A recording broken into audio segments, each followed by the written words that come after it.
to change anything. You chose your bed. I want you back, Julian. And this time, for good.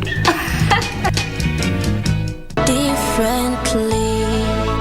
We are here just to celebrate persons with disability. We are here to create awareness on some of the challenges that they are encountering, as well as seeing how we can bridge some of the gaps that are there. I would urge the parents with the disabled children, please don't keep the children at home. Lottery cares for them. Take them to the schools, and in those schools, we normally go to visit them. We normally go and renovate their classrooms. Si mambo ya si lazima ikuwe patrol, kuwe kwa pingu. Watu kwa nje, even the young people, they need what you call conversation. Sometimes policing tukiweka tofauti na mwamko mpya, these young people kwa nje wana need conversation. So hapa mimi ni passion imenileta. We're differently abled.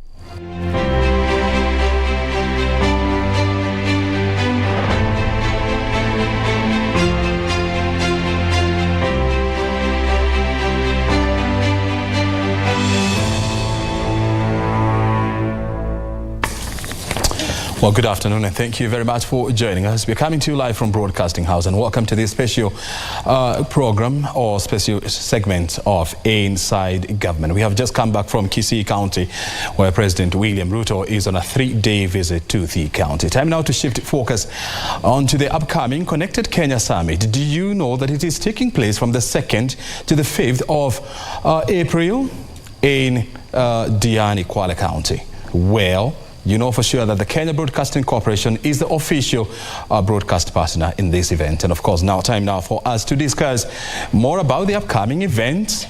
And we're also going to reflect on the past event. Joining me on the set is Stanley Kamangoya. He's the Chief Executive Officer of ICT Authority. He's now joining us in studio so that he can share more insight in terms of the upcoming event. Thank you very much indeed for joining us. First of all, give us a snapshot of programs and project initiatives that are being undertaken by the ICT Authority, because we know there is so much that is happening in the background. Probably maybe you could first of all bring us up to speed. Thank you very much, Brian, and the KBC fraternity for the partnership that we have gotten into for this particular event. Let me maybe just give a brief about the ICT Authority, which is an institution or a government parastatal that is established within the Ministry of Information, Communication and Digital Economy. And really our mandate is to support government in terms of design and implementation of systems that are supposed to ensure that government is able to deliver its services in an efficient manner. We also support the area of ensuring that we deploy digital skills, both in the public force space, but also for our citizens. In addition, we have a very keen focus on the area of innovation and ICT enterprise. If you look at those broad areas, we have done quite a bit of work, laying of infrastructure for the government, and also to be able to help our citizens to gain access to broadband connectivity. So far, the government has laid out about 12,000 kilometers of optic fiber optic, and we also rely on other agencies who have laid out about 13,000 kilometers of fiber. So in total, government has 25,000 kilometers of fiber. And the plan is to put up 100,000? The plan is to put up 100,000 kilometers of fiber in the next 5 years. We have also accelerated a program to provide internet connectivity to the public through installation of public Wi-Fi's. And we have done so on a pilot basis. And so far, we have covered 8 counties out of the 47 counties that we have. And we are looking into cascade and scale this up. On the area of digital services and automation that we are doing for government to make sure that citizens are able to access services online, we continue to support government to automate internal operations. Yeah. But we are also increasing the number of services that are available to citizens online through the e-citizen portal. Then we have also done quite a bit of work on the area of skills.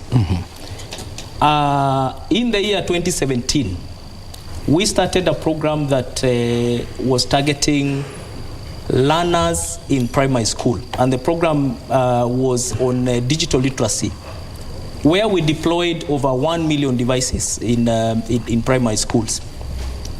That program has helped us not only to introduce the digital aspects in learning, but also we have seen an incremental growth in terms of content development on the online space for our education sector.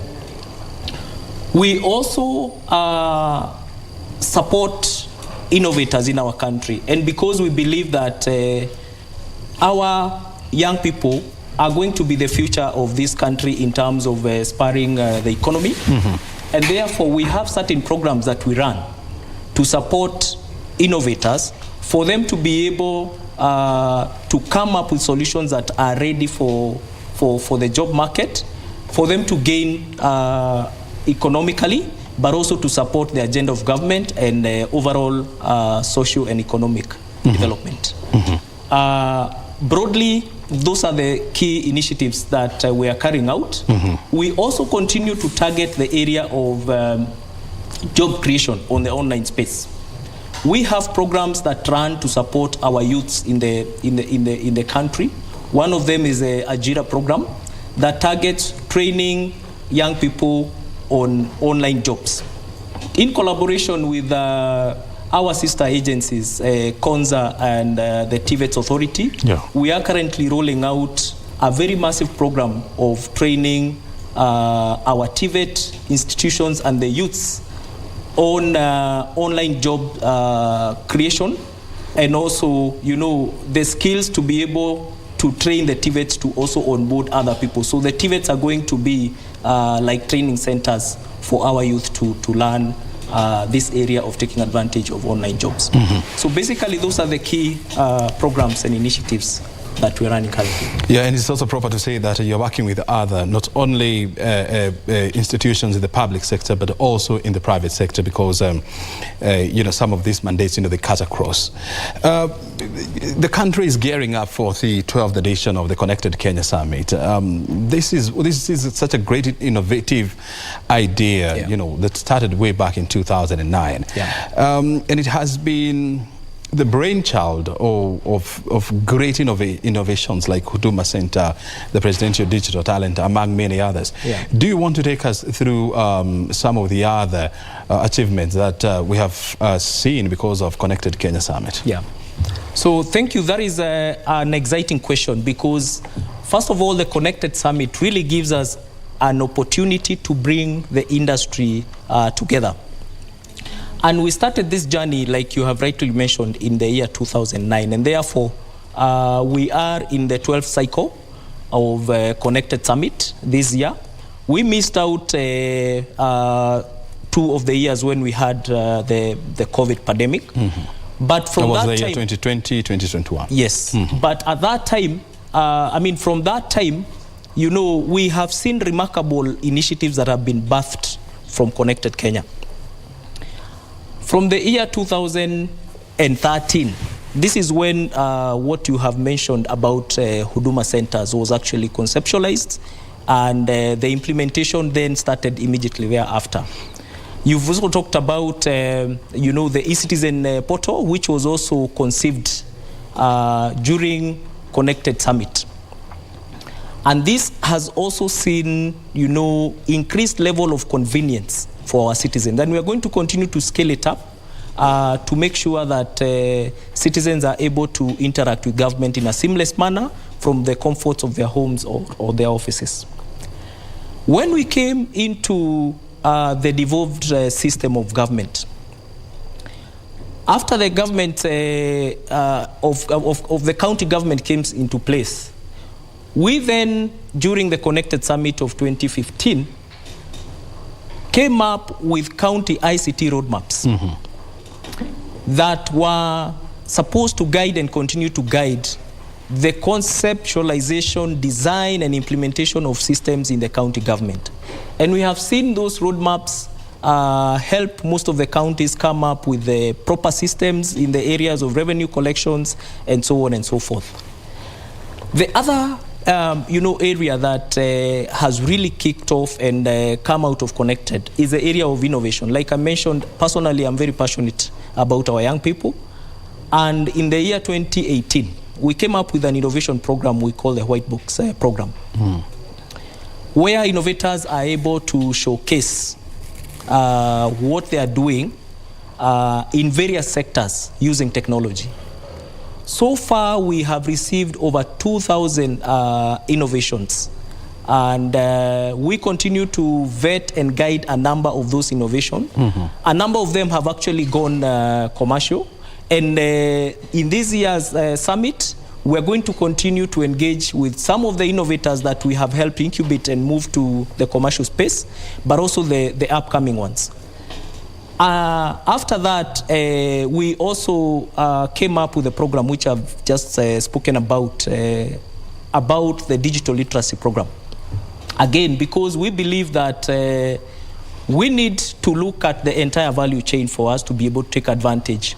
By the time someone is working or coming into the workforce, we need to look at the entire value education chain from the early years all the way to the tertiary education. And then we are able then to transition these people into the job market when they are digitally ready. So that program was also birthed in Connected. Yep. Very recently, last year, Connected Summit 2022, we also came up with the Kenya National Digital Master Plan, which is really a blueprint that gives us the key pillars and initiatives that we need to undertake as a sector for us to unlock the digital economy. So that is the journey that we have walked, Brian, and we really hope that this time round, we're also going to have some solid and concrete initiatives that are going to come out of this. And also, I mean, having been a participant of the Connected Kenya Summit in the past, it's always refreshing when you have this program of recognizing upcoming innovators, and rewarding them and connecting them to the market. Are we expecting this concept this time around? That and more. Plus more. Yes, because one of the things that we're going to do is we have asked a number of innovators to register, and we are going through a vetting process where we then shortlist a few of them and we'll give them an opportunity to actually present to industry players. And we are hoping from that engagement, a number of them will be able to get support so that they can go commercial. But from this Connected Summit, we also hope to address a number of significant issues which are closely tied to the overall government agenda. And that is why we have been very careful when we are picking our theme of this year Connected Summit. Which is? Which is the digital economy. I'm glad you've asked. Digital economy, endless opportunities for shaping our future. And really what we are saying is we believe that the digital space is going to shape the future of our country. And therefore, we want to get together and ask ourselves, from the blueprint that we have of the Digital Master Plan, how then do we calibrate and support the government in delivering its government development agenda? We are aware that the government has set out an ambitious development agenda and has gone ahead to identify 5 thematic areas where specific interventions have been identified to spur economic growth. The first one is agriculture. The second one is micro, small and medium enterprises. The third one is healthcare. The fourth one is lands and settlements. The fifth one is actually the digital superhighway and creative economy. So the government has already put the digital superhighway at the core of this economy, first of all as a separate pillar, but also as an enabler for the other priority areas. So our hope is that first we can get together as the industry during Connected Summit. We take stock of how far we have come as a country from technology and digital transformation. Then we ask ourselves, how do we work together as an industry to be able to support our economic and social development agenda as set out in those specific areas. You see, in the past, Connected Kenya Summit has been hailed by many, as a typical example of the conducive environment that can be created when the public sector and the private sector come together. Correct. And they bring their synergies on the table. Correct. And this year, who are we expecting to see, and who is invited? Thank you very much. First, we do have a number of high-level government delegates from the region. And this year, we have invited not only the players in ICT, but also other relevant critical government ministries from the region. And the reason we are doing this is because first, we believe that the ICT sector cannot be able to deliver the digital economy alone.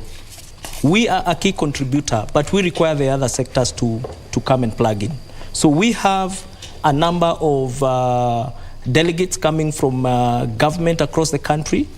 We have high-profile government of Kenya officials, but we also have a number of multinational companies in the IT space that are, participating both as delegates, but also as exhibitors. So what we have done is to allow companies who are playing in this space to showcase their products, showcase their solutions in line with those areas that I've discussed that are priority to government.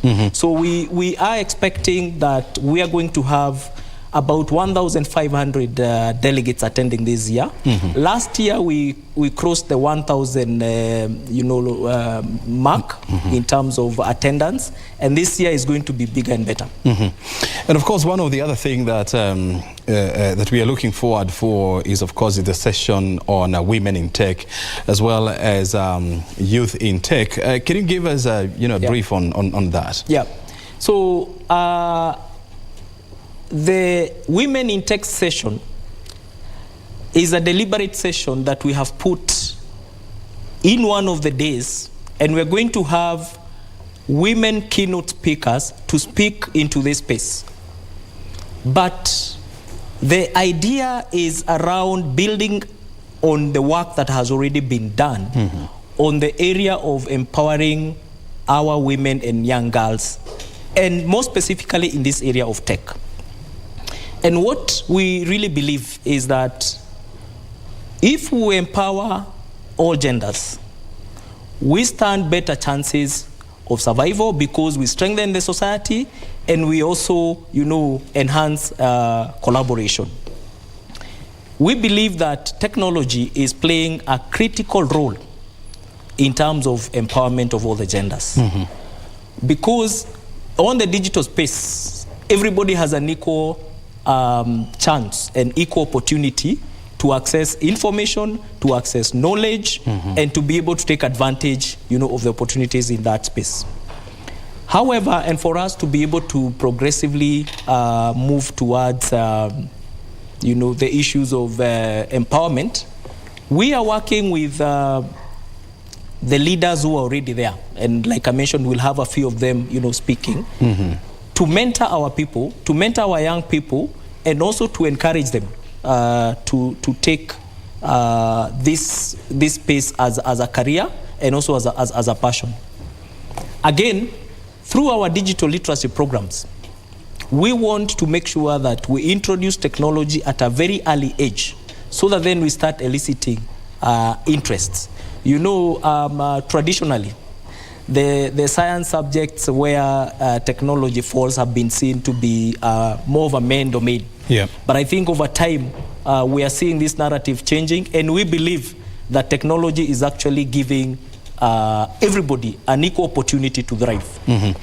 And actually, when you look at the ICT sector, it is highly dominated by men, and of course the numbers are there that men control almost 70% of all the jobs in the ICT industry, and that's why I think it is very important the ICT Authority has come up with this initiative to try and mainstream women in technology. There is also this interesting concept, or collaboration between the state broadcaster, that is KBC, and ICTA. And KBC brings on board, tremendous amount of wealth of experience and reach. And I'm sure you want to give us, this collaboration, how is it going to work? Yeah.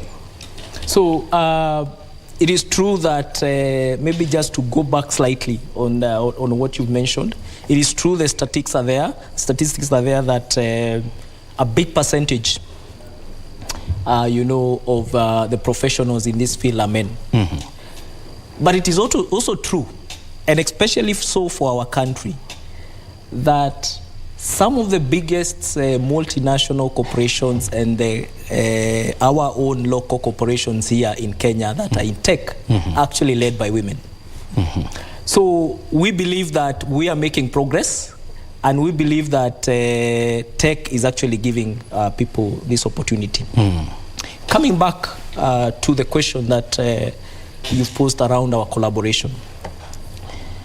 First of all, we know that the broadcasting house has immense infrastructure laid out across the country. Mm-hmm. And one of the things that we want to explore is to use this collaboration, to use the existing infrastructure, to also, in addition to the work that you do to broadcast, to also use the same infrastructure to provide access to broadband connectivity. Yeah. We also believe that this collaboration is also going to help us not only communicate in terms of the projects that we are undertaking and the initiatives that we are doing for government, but also get feedback from our citizens. Because at the end of the day, we want to interact with our citizens. We want to get feedback of the projects that we are doing. So we see this collaboration as a big plus. Mm-hmm. We are also going to support KBC from a transformation perspective, so that then we work together to also transform you digitally, so that we don't leave you behind as the rest of the country is moving. Mm-hmm. Yes. And it's proper also to say that, I mean, it's better said that, in terms of broadcast infrastructure, you don't have any other institution that comes anywhere close to where KBC is. And so that's why, this collaboration between ICT Authority and KBC is very exciting. Now, going back to the role of ICT in economic development,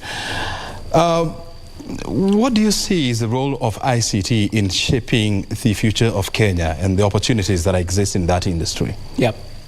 So, first of all, ICT is not going to shape the future, but it's actually going to be the future. We want to get to a place where all our citizens are digitally connected for their own private businesses, for their own private collaboration, but more so for their collaboration and transaction with government. And our initiatives and activities are geared toward, first is to increase broadband connectivity and reduce the cost of broadband. Then we also ride on the work that we have already done on the area of services. And looking at the infrastructure that is already in place, we believe that if we support first of all, the priority areas identified by government, and also the other areas that are in the sector, including tourism and all other areas, so that all the services can be done, in a digital manner. We are going to move towards smart cities, smart schools, smart roads, and therefore that's why I say the digital space is going to be the future. So we are going to first enable, and then we want to get to a place where we are all digitally connected and we can be able to take advantage of that space. So that's on the one aspect. But also, from a job creation perspective, I've talked about some of the initiatives that we are undertaking together with our, other agencies to try and spur online jobs. One of the things that we have done as we install the public Wi-Fi in public spaces, we have realized that majority of our citizens are using the Wi-Fi to download videos, to go on WhatsApp, and so on and so forth. And to watch movies. In fact, 95 to 97% of the content that is going through the public Wi-Fi is downloads. The downloads. So we want to change this and enable our people, first of all, to use the public Wi-Fi for trading purposes. And we have now started developing e-commerce portals where the traders, where we're installing these public Wi-Fis, can go in, they populate whatever they are selling, and you can go in and be able to order online and pay and you deliver. And we're going to collaborate with other sister agencies, including the Postal Corporation of Kenya, for purposes of logistics. But as we do that, we also want to be able to, modernize government. The ICT Authority is about 10 years. Over time, from the time our government was established and we gained independence, and even before, government has continued to build systems. But we have continued to do so in a very siloed manner. And this is why you as a citizen, if you require 2 or 3 government services, you have to move to DC's office to do this, you go to NHIF to do this, you go to KRA to do this. One of the objectives and the way we want to shape our country's future from a technology perspective is to consolidate these systems and consolidate citizens' data, so that then we basically change the handwriting of government. Yeah. We go from signing papers to doing business electronically, and we have a number of initiatives that are running. But more so from a citizen-facing perspective, we avoid the movement of citizens and encourage the movement of data between government institutions. And I know there is also this very broad agenda by the government to ensure that government services are digitized, so that if you want to apply for your passport, you don't have to come all the way from Moyale to apply it here in Nairobi. If you want government services, you can get them through, regardless of where you are. You also, I'm sure you would want to give us, to share with us, something small about that. Yep. So, thank you, Brian, for that question, because it is a pertinent question. If you look at the amount of time that citizens take to move, not even to Nairobi, just to the county headquarters or to the division headquarters to get services, is enormous. So if I'm a farmer and I have a cow, I have to make sure that I've sorted out the cow early in the morning just to go and renew my ID. And then I'll go, traditionally we used to go and you are requested for a certain number of documents. So what the e-citizen portal has then done is to enable all of us to log into one portal, and you can actually be able to apply for your your driving license, your passport, file your returns, and so on and so forth. And so far, we have about 2,000 services that are already onboarded, and we are scaling up this process to be able to onboard more and more government services.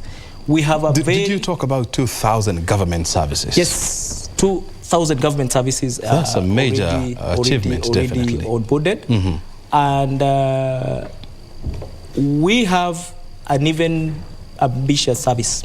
An even ambitious target to onboard at least 4,000 services this year. This year alone? Yes. So, really, what we have done is also to sensitize first the government institutions so that they open up their doors to us. We go in and assist them, but also we are also doing sensitization for our citizens so that they also know that these services, are available online. We think that this alone is going to also help us not only take advantage of the infrastructure, but also spur a lot of other businesses. For example, traditionally we have been running cyber cafes where people who don't have access, to internet can go to, and they're able to be served and then, do that. But as we expand internet connectivity, and as we bring on board more services of government, we encourage the private sector to also do the same. So then we are creating an ecosystem and an environment where the private sector is also going towards, more digitization from the small scale traders all the way to the big corporation, which of course most of them are already in that space. So we see this as a key initiative to be able to have, what we are calling self-service delivery for our citizens. Good. Yeah. And of course, with the growth of ICT, it brings in the challenges of cybersecurity, cyberbullying, and so much. And I know that you have already launched a campaign on cybersecurity. I'm sure you want to let us into that as well. Yes. So, indeed, as we continue to expand internet connectivity, as we continue to avail services online, there are some people who are not sleeping, targeting the citizens, targeting government, and targeting disruption of services through the technology platform. And therefore, we have been very deliberate on the area of cybersecurity. First, from a protection of government data perspective, and also protection of the systems that are running these services, and also sensitizing our citizens so that when they go online, they know what to do online, they know how to interact with people online. For the sensitization, we are running a program we are calling Usalama Mtandaoni. If you go to our website, you should be able to see, a bit of more details on it. But really, it's just basic security. Security skills when you're online. We are calling it online hygiene. Just what you need to do to make sure that you're safe online. So we have that campaign that we are calling Usalama Mtandaoni. Yes. Then the other issue is, of course, ICT Authority is at the center of digital transformation in this country, and you have also shared with us, more insights on how you are collaborating with the private as well as other government institutions. Where is the general public in all this? Yes. Thank you again. This is all for the public, and therefore we cannot leave the public behind. We do have a number of forums where we engage the public. For example, on the area of innovations, which I talked about, we carry out what we call boot camps and sensitization workshops. And we do this in collaboration with universities and colleges. where we engage not only the innovators, but also the members of public to be able to collect the views in terms of the issues that they are facing with government and how ICT can be able to assist. Of course, we also have, the other different forums where we also collect feedback from a citizen. We do have a call center, and they can also be able to reach us through our online platforms. Very good. Yeah. If you're just joining us, you're watching this special program, Inside Government, where we're talking to Stanley Kamangoya. He's the CEO of ICT Authority. He's joining us to share more on the upcoming Connected Kenya Summit, which is taking place from the 2nd to the 5th of April. And you know for sure that Kenya Broadcasting Corporation is the media partner, the official media partner for this event. But before I let you go, I know the slots are filling up quickly. I know thousands of, you talked about 1,500 people who you're expecting to attend. And I'm sure there is somebody seated out there or watching this program and wondering, if I want to participate in the Connected Kenya Summit, what do I need to do? Okay, so allow me maybe to just take one step back before I get into that in terms of the process for registration. Let me say that this Connected Summit that is coming up, over and above the many events that we have lined up, which will start with a golf tournament with our cabinet secretary and our principal secretary and the industry leaders. Yeah. We also have each day a number of thematic areas that we are looking at. We have issues to do with the East Africa dialogue, where we are looking at the regional issues and how we can collaborate. We already marked ourselves as an ICT hub, and we want to look at then how do we support the other countries from that perspective.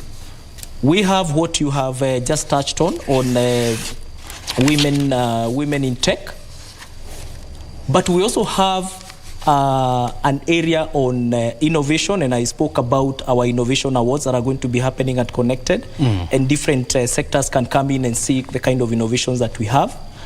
But also we realize that for us to continue with an accelerated program to deploy the initiatives that we are doing, it is expensive and it requires massive investments.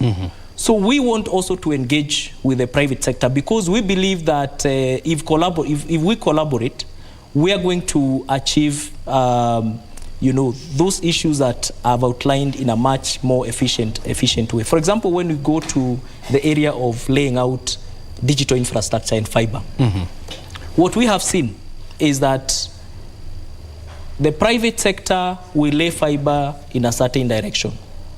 And not only one company, the other company, the other company. Of course, it is demand-driven. But also you find we are also doing fiber on the other side of the road.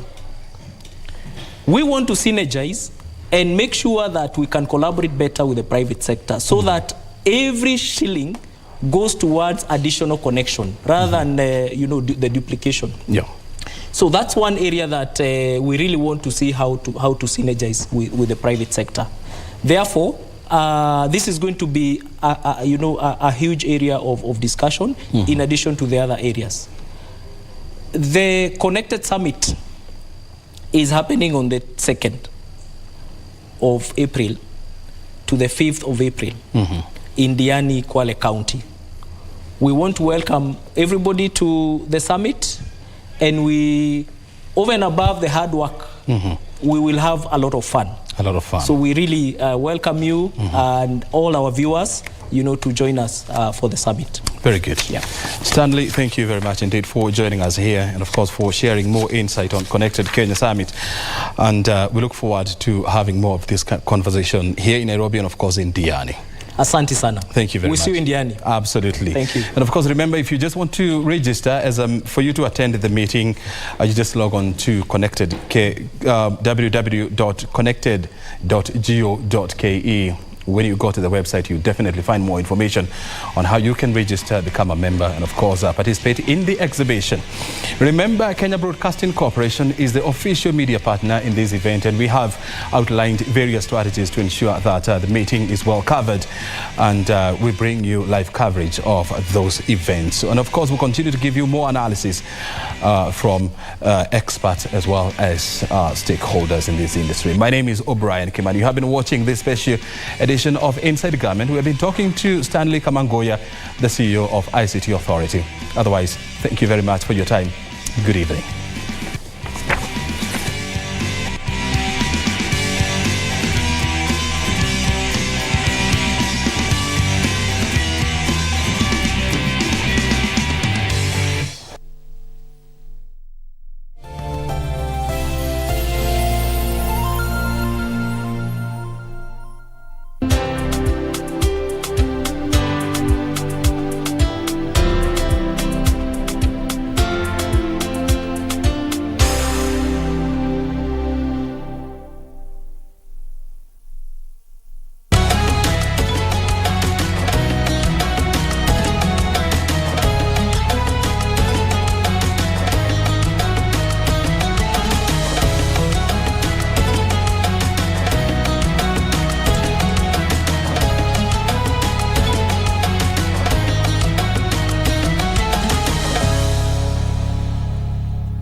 Good morning, beautiful. Na wewe nani kwanza? The name's Lawrence. I am here to see your husband, Mr. Pitt. There's not in either. Why don't you call him? Then why are you still holding the gate? No, na siku hizi unacheza na boss wako games zingine funny. Just to remind you, if you came here to snatch someone's husband, Mama Felix will tear you down like a piece of pepper. We need to fire that maid. You're not even scared I'm going to tell Christine you're having an affair with the husband? Don't joke with me, Wewe. I'm about to lose my family. She has evidence. Akili, Akili, this is Akili. Hey there, friends, what time is it? What should Akili say to greet little lion? Whoa! Can you read the word? Oh! Don't worry, Bush Baby. You can draw it again. Akili, Akili, this is Akili.